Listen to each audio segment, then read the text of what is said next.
এখন আমি মহাজনের বাসায় থাকি। হ্যাঁ আমি মহাজনের বাসায় থাকি। মহাজন? জি, কোন মহাজন? আমার যে হাওয়াই মিঠা বিক্রি করে ওনার বাসায় থাকি। তো তোমাকে হাওয়াই মিঠাই কে বিক্রয় করতে দিল?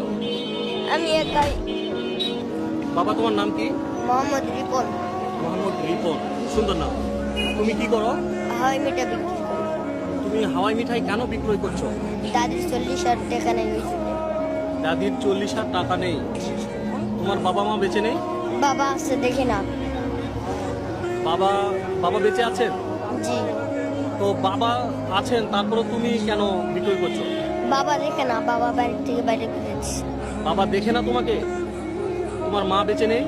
মা অন্যজাত বিয়ে হয়েছে। ও, অন্য জায়গায় বিয়ে হয়েছে।